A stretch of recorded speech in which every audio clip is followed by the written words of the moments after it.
recordando el elemento del pan y el vino como la importancia de valorar e identificarnos con la muerte del Señor. Pero qué bueno que el Señor no murió solamente, sino fue sepultado y al tercer día, ¿qué pasó? Resucitó. Y hoy queremos compartir ese acontecimiento asombroso, toda la connotación de este acontecimiento asombroso. Porque yo no sé si usted ha estado cerca de un fallecido, de una persona que ha muerto. ¿Cuántos han estado cerca de una persona que ha muerto? 1, 2. Entonces, si una persona está muerta y de pronto abre los ojos y se levanta, ¿qué le parece a usted que sea eso? A ver, dime tú. ¿De qué? Que te asombra porque no lo ves como real. Ajá. Un milagro. Un milagro. Un milagro. Pero que nos asusta también, porque lo que pensamos. Te asusta también, ¿verdad? Porque una persona que haya muerto y de pronto como que nos asusta también, ¿verdad? Eso es asombroso, verlo desde el punto de vista milagroso, desde el punto de vista de las dudas, desde el punto de vista de la connotación. ¡Wow!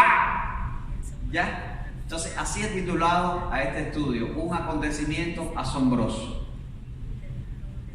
Que muchos no lo creen, otros vivimos por la fe de que el Señor ha resucitado y eso sostiene nuestras vidas. Y en Mateo capítulo 28, en los primeros versículos, gracias Lourdes por leer la palabra, maravilloso que podamos escuchar la palabra del Señor. Hay algo lindo que nos narra esta palabra poderosa, y es que el primer día de la semana, ¿cuál es el primer día de la semana? Domingo, ¿verdad? El primer día de la semana, dice, pasado el día de reposo, dice, al otro día del día de reposo, al amanecer del primer día de la semana, ¿qué día fue? Domingo. Vinieron María Magdalena y la otra María a ver el sepulcro y hubo un gran, ¿qué cosa?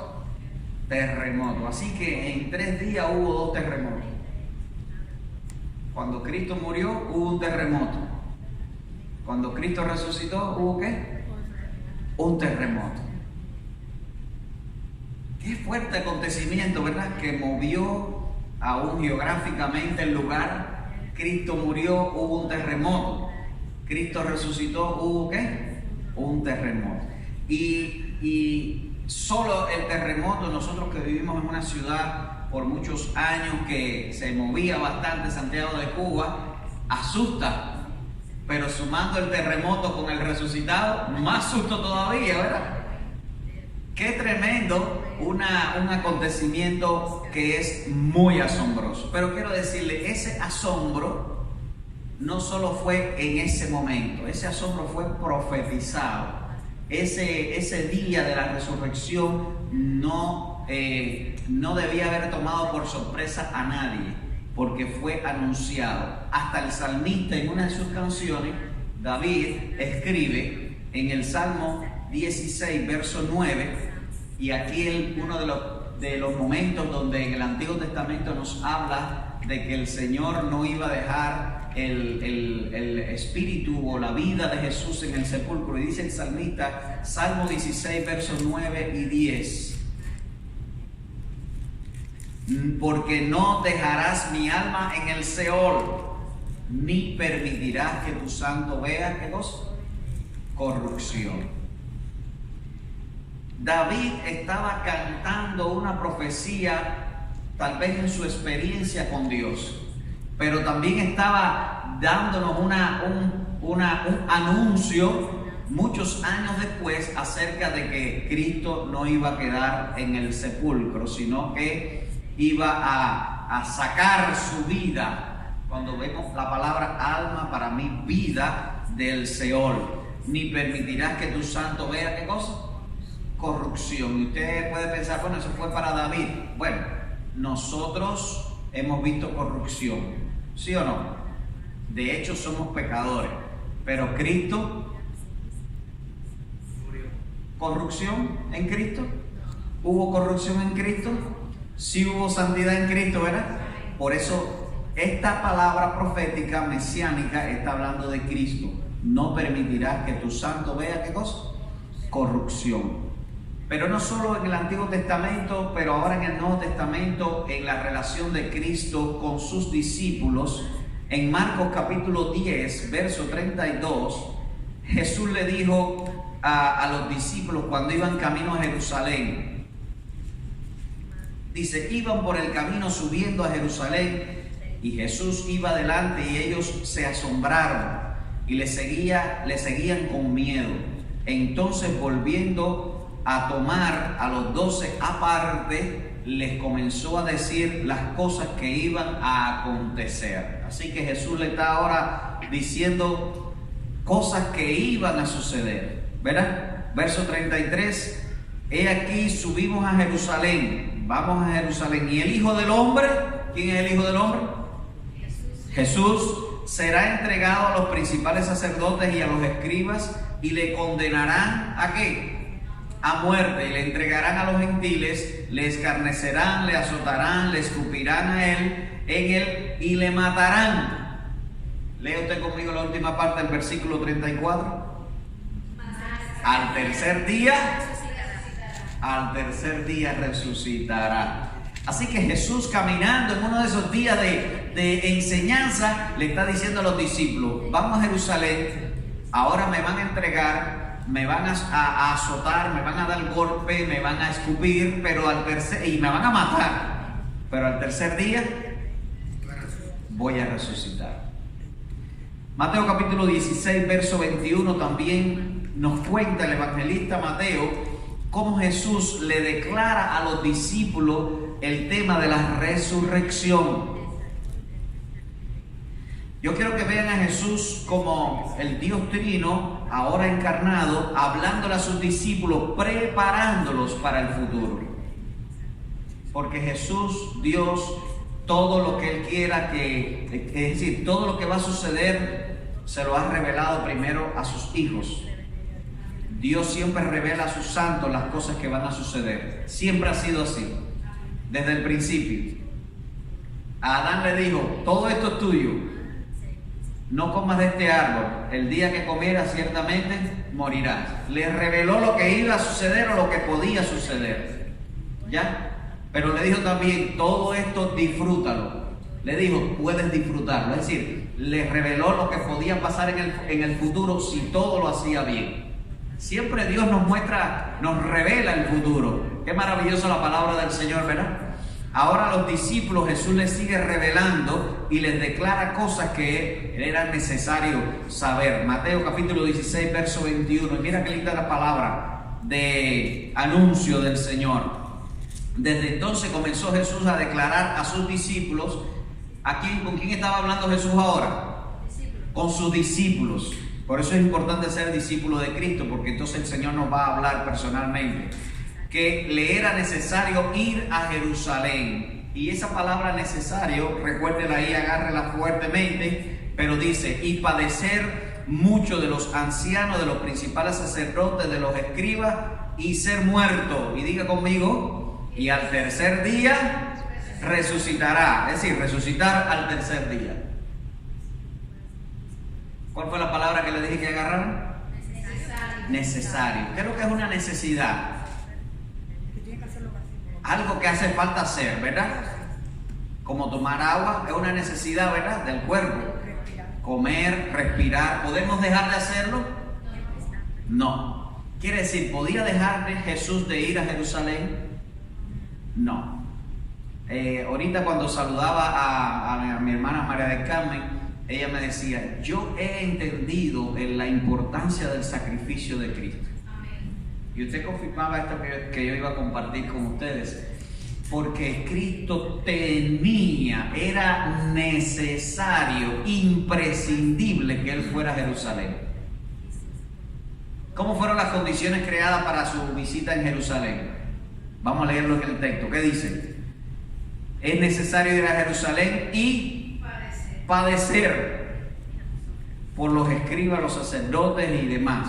Un grupo o 3 o 4 grupos que no iban a ayudar en la visita a Jerusalén. Pero de todas formas Jesús tenía que ir, era necesario ir a Jerusalén, pero al tercer día, después de ser muerto, iba a resucitar. Así que ese acontecimiento asombroso Jesús se lo estaba enseñando un tiempo antes que sucediera a los discípulos.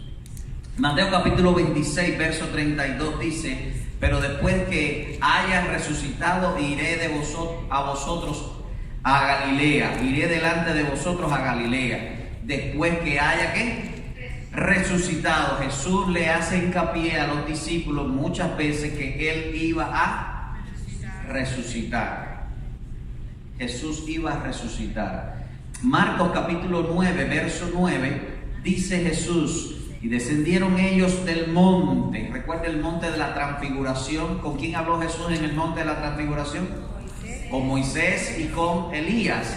Y ahí estaban tres de sus discípulos. ¿Recuerdan quiénes eran? Pedro, Juan y Santiago. Y estaban allí mirando. Después que sucedió eso, que fue un momento milagroso, celestial, fue una transfiguración, un momento celestial. Yo digo en la eternidad, como que Dios le permitió ver a estos discípulos algo de la eternidad. Ellos iban bajando el monte y fue ahí cuando Jesús le dijo, descendió del monte y les mandó que no se lo dijesen a nadie lo que habían visto. Me llama la atención que Dios no se lo digan a nadie, lo escribió aquí y todo el mundo se enteraba, ¿verdad? Yo iba a decir ahora, ¿por qué si él dijo que no dijera? Porque ellos fueron ahí de chivato. Muy fácil, porque ellos no querían que lo dijera hasta, ¿qué dice ahí? Sino cuando el Hijo del Hombre hubiese resucitado de los muertos. Y ciertamente Marcos escribe después de la resurrección. Así que Marcos cumplió. Que eso siempre me he preguntado. Ya, Marcos cumplió. Él no se lo dijo a nadie, lo que vio allá. Pero cuando Jesús resucitó, su fe fue fortalecida tanto que escribió: nosotros estuvimos en el monte de la transfiguración y vimos a Moisés y vimos a Elías. Y todo eso aumentó la fe del grupo. Ya, pero no lo dijo hasta no después de la resurrección. Y lo que quiero enfatizar es eso, sino cuando el Hijo del Hombre hubiese, ¿qué cosa? Resucitado de los muertos, porque ese acontecimiento asombroso no solo fue profetizado y esperado mesiánicamente, sino que fue enseñado diariamente por Jesús a sus discípulos. Jesús estaba preparando la mente y el corazón de sus discípulos para cuando Él, ¿qué cosa? Resucitara. Juan capítulo 2, verso 19. Respondió Jesús, le dijo: destruid este templo y en 3 días lo levantaré. Aquí no es una hipérbole literaria, no es una exageración cubana, porque nosotros los cubanos somos así, ¿verdad? Pero sí fue una declaración profética acerca de su cuerpo. Porque Él no estaba hablando del templo de Jerusalén. Él estaba después de la purificación del templo, que Él había sacado a la gente que estaba haciendo negocios fuera del propósito de Dios en el templo. Ahora Él está diciendo, y este templo va a ser destruido y en 3 días lo levantaré. ¿Pero a qué se estaba refiriendo? A su cuerpo. ¿La gente lo entendió? No lo entendió. Ni los discípulos, sino después de la resurrección. Pero una enseñanza bien fuerte, porque lo que sí iba a recordar la gente es que Jesús había dicho que el templo iba a ser destruido y que después de 3 días iba a ser levantado. ¿Qué pudieran recordar las personas? ¡Wow! El maestro de Nazaret dijo que después de 3 días algo se iba a levantar. Un templo se iba a levantar. Así que había una enseñanza asombrosa que Jesús había dado a sus discípulos y a todo el que lo escuchó en ese momento. Y Lucas, hablando de Pablo, escribe en el capítulo 26 del libro de los Hechos: pero habiendo obtenido auxilio de Dios, persevero hasta el día de hoy, decía el apóstol Pablo, dando testimonios a pequeños y a grandes, no diciendo nada fuera de las cosas de los profetas y Moisés dijeron de lo que iba a suceder. Verso 23, que el Cristo había de padecer y ser el primero de la resurrección de los muertos para anunciar luz al pueblo y a los gentiles. Les leo este texto porque la predicación sigo con el tema enseñanza, porque este acontecimiento de la resurrección, que es asombrosa, Jesús se lo enseñó a sus discípulos. ¿Quedó claro para todos?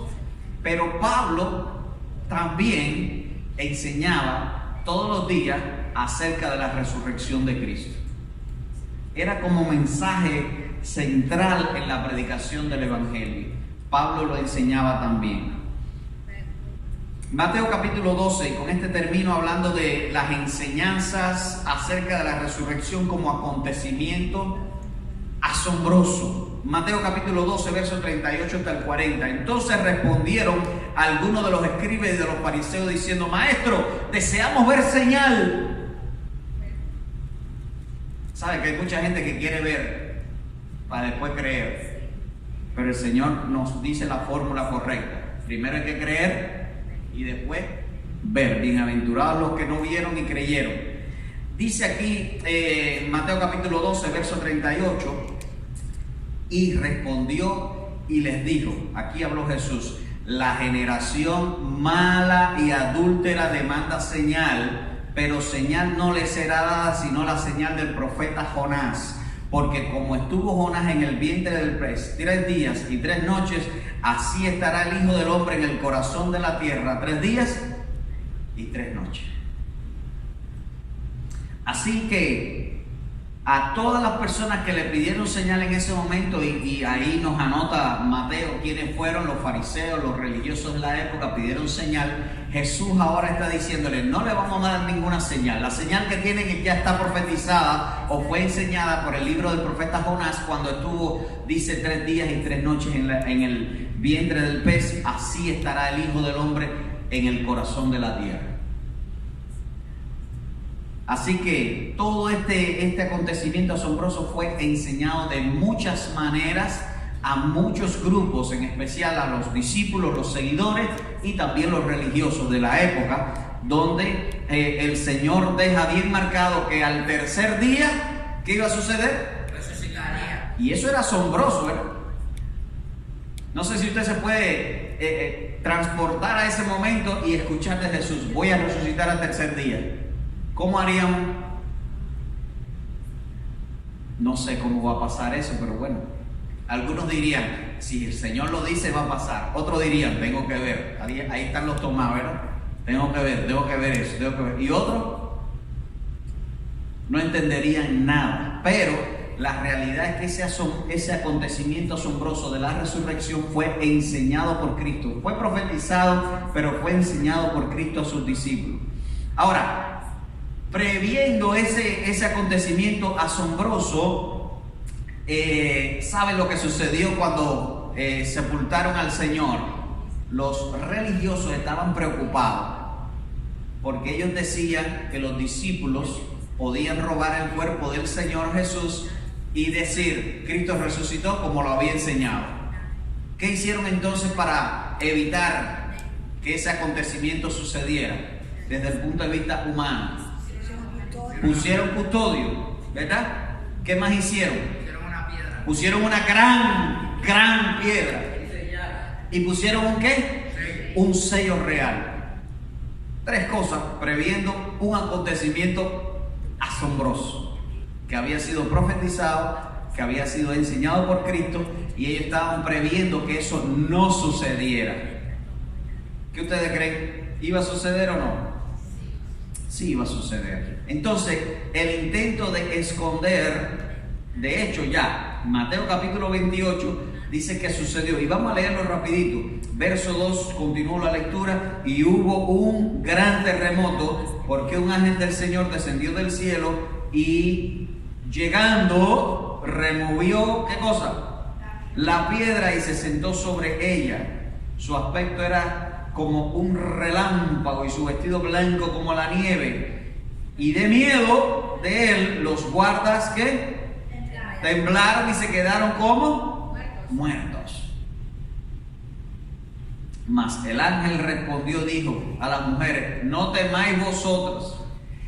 Aquí están las dos personas, los dos grupos de personas en el mundo: la gente que tiene miedo de las cosas de Dios y a Dios, y la gente que está delante del Señor por fe. Los soldados, ¿qué hicieron? Tuvieron miedo y se quedaron como muertos, digo yo muertos, ¿verdad? Pero las mujeres que tenían miedo, ¿qué dijo el ángel? Vamos a leer ahí, ¿qué dijo el ángel? Verso 5. No temáis vosotras, porque yo sé que buscáis ¿a quién? A Jesús, el que ha resucitado. No está aquí, pues ha resucitado. Como dijo, venid, ved el lugar donde fue puesto el Señor, e id pronto y decid a los discípulos que ha resucitado de los muertos. He aquí va delante de vosotros a Galilea, allí le veréis.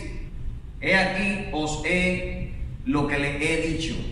Es decir, Jesús lo había dicho que iba a estar con ellos delante en Galilea, y ahora el ángel está confirmando la palabra de Jesús. Siempre la palabra de Jesús es confirmada. Me gusta mucho el verso 8 que confirma varias cosas aquí también. Entonces ella, saliendo del sepulcro, del cementerio, con temor, ¿y qué más?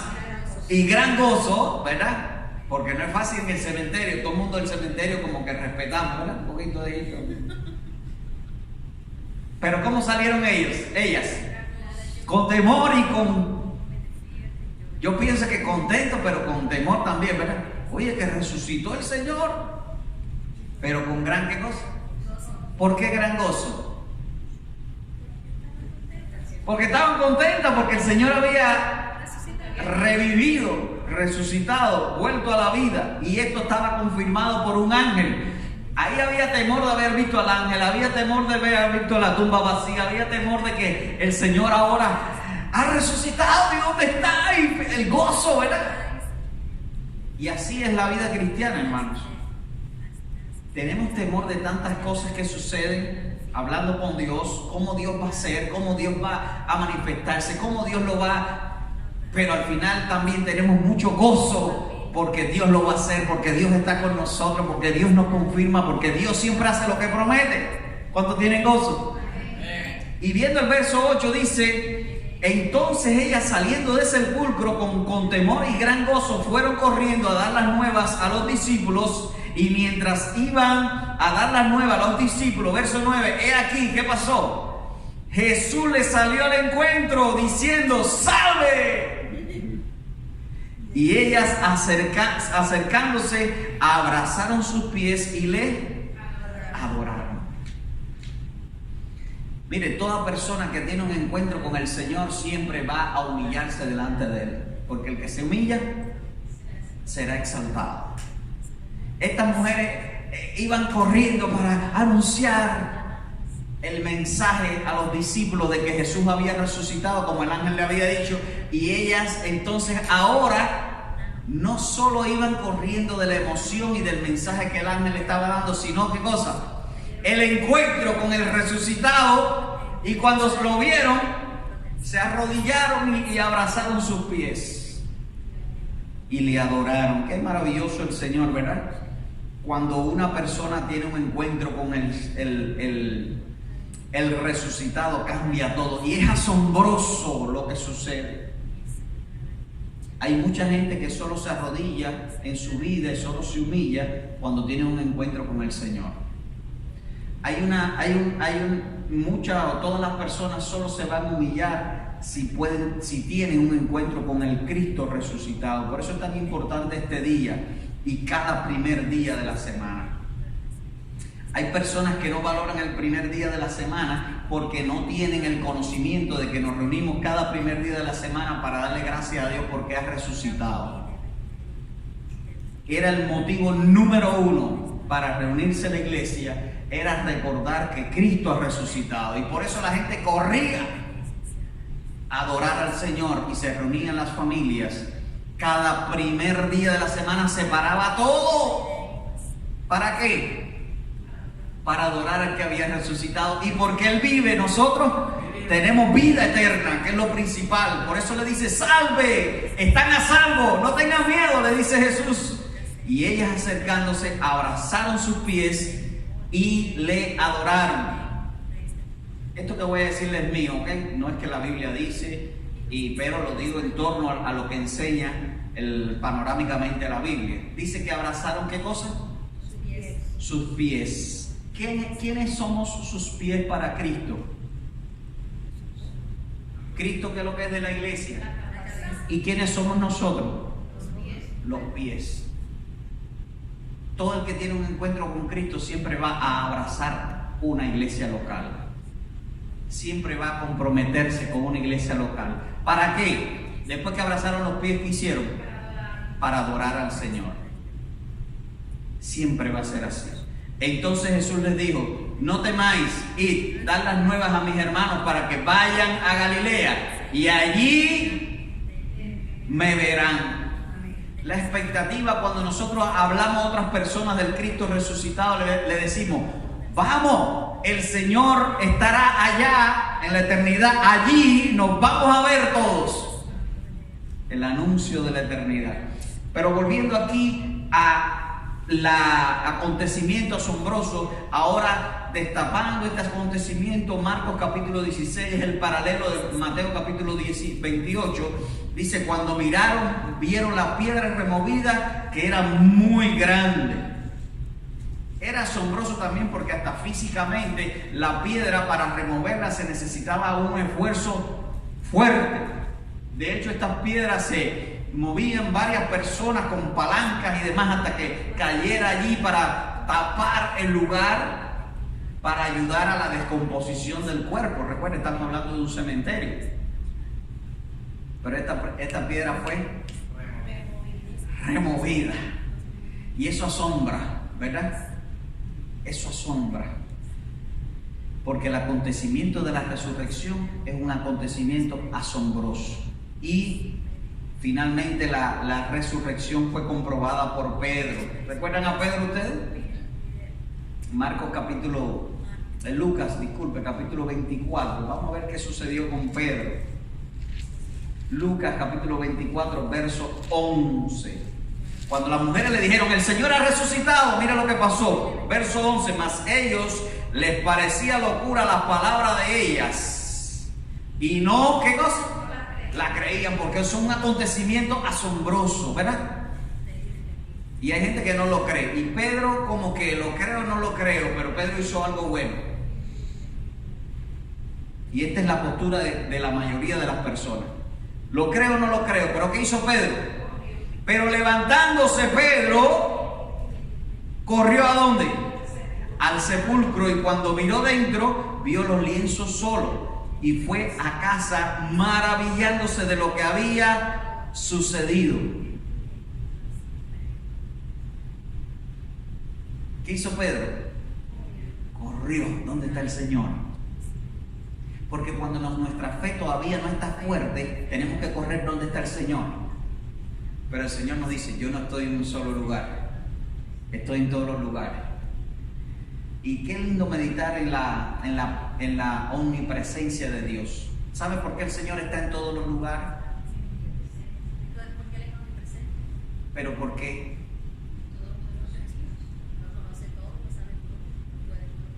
¿Pero por qué Dios quiere estar en todos los lugares? Porque Dios quiere estar con todos sus hijos. Dios quiere estar contigo, Dios quiere estar contigo, Dios quiere estar contigo, Dios quiere estar contigo, Dios quiere estar contigo. Por eso el omnipresente está en todo lugar. ¿Cuántos dicen aleluya?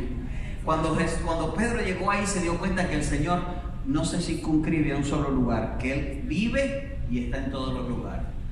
De hecho, una de las cosas más asombrosas de la resurrección después, en los acontecimientos posteriores, es que se le aparece a 500 hermanos a la vez. ¿Te has meditado en eso?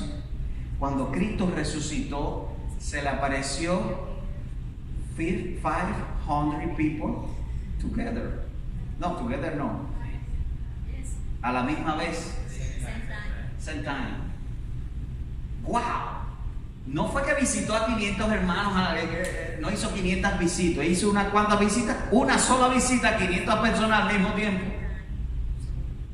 Y eso es un acontecimiento como asombroso. Y termino. todo fue un acontecimiento asombroso por el poder del Señor. Efesios capítulo 1, verso 15. Hermano, este texto siempre va a fortalecer tu vida.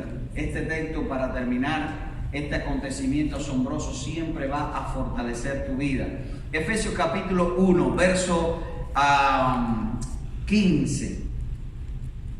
Por esta causa yo, habiendo oído de vuestra fe en el Señor Jesús y de vuestro amor para con todos los santos, la iglesia, no ceso de dar gracias por vosotros, haciendo memoria de vosotros en mis oraciones, para que el Dios de nuestro Señor Jesucristo, el Padre de gloria, os dé espíritu de ¿qué? Sabiduría y de revelación en el conocimiento de Él. Quiere decir que lo que Pablo está pidiendo es que los hermanos de Éfeso pudieran conocer más a Cristo, porque no es entregarnos a Cristo, es conocer a Cristo todos los días más, alumbrando los ojos de vuestro entendimiento, para que sepáis cuál es la esperanza a que Él os ha llamado, y cuál es la riqueza de su gloria y de su herencia para con los santos, y cuál es la supereminente, y aquí está, aquí este versículo del centro, en la supereminente grandeza de su poder para con nosotros los que creemos, según la operación del poder de su fuerza. Verso 20, la cual operó en Cristo, resucitándole de los muertos y sentándolo a la diestra en los lugares celestiales, sobre todo principado, autoridad, poder, señorío y sobre todo nombre que se nombra, no solo en este siglo, sino también en el venidero, y sometió todas las cosas bajo sus pies, y lo dio por cabeza todas las cosas a la iglesia, la cual es su cuerpo, la plenitud de aquel que lo llena todo en todo. El acontecimiento asombroso de la resurrección sucedió por el poder que opera en nosotros. Verso 19, reitero, el cual y cuál es la supereminente grandeza de su poder para con nosotros, también con nosotros hoy, siglo XXI, los que creemos. ¿Cuántos creen? Según la operación del poder de su fuerza, el poder del Señor, del Espíritu de Dios, la cual operó en Cristo. El poder de la fuerza del Señor Dios Todopoderoso operó en Cristo. ¿Y qué hizo? Verso 20. Resucitándole de los muertos. ¿Y qué más hizo? Sentándole a la diestra en los lugares celestiales. Y aquí el efecto poderoso de la resurrección. Porque la pregunta es, ¿por qué tenemos que recordar la resurrección? Primero, nadie puede dar lo que no tiene. Es un principio para la vida. Nadie puede dar lo que no tiene. Jesús nos da vida eterna. ¿Por qué? Porque Él está vivo en la eternidad. Porque Él es eterno. Él nos da su presencia. ¿Están conmigo ahí? Jesús nos da su poder. ¿Por qué? Porque para nosotros resucitar tenemos que ser tocados con el mismo poder que lo resucitó a Él. Es el poder de Dios. ¿Usted dice amén? Y por eso nosotros tenemos que identificarnos con Cristo de muchas maneras. Cuando creemos en el bautismo, morimos al pecado, resucitamos por fe a una nueva vida, identificarnos con Cristo. Pero todos los días dice, toma la cruz cada día, niégate a sí mismo y sígueme. Todos los días vamos a estar resucitando. Todos los días vamos a estar en Cristo Jesús viviendo. Y por fe somos eternos. ¿Dice amén? Por el poder de Dios que mora en nosotros y opera en nosotros para darnos vida eterna. Pero mira qué lindo termina el verso 20. Y sentándole a la diestra en los lugares celestiales. ¿Quién también es sentado a la diestra? Todos los que hemos creído en Cristo somos sus discípulos. Ahora estamos sentados a la diestra de Dios. Importancia de la resurrección. No solo fue levantado, sino que fue alzado a los cielos, al trono de Dios, y fue sentado. Eso es un acontecimiento asombrosamente poderoso. Y nosotros tenemos que vivir por ese acontecimiento de fe en la resurrección. Somos resucitados para vivir también una vida asombrosa. Todo este acontecimiento asombroso fue por el poder de Dios que operó en Cristo, que también está obrando en nosotros. ¿Usted dice amén? Beneficios de creer en la resurrección. Que Dios le bendiga. Es mi deseo y oración y que este acontecimiento asombroso de la resurrección pueda alimentar nuestra fe y prepararnos para el encuentro con el Eterno, el resucitado.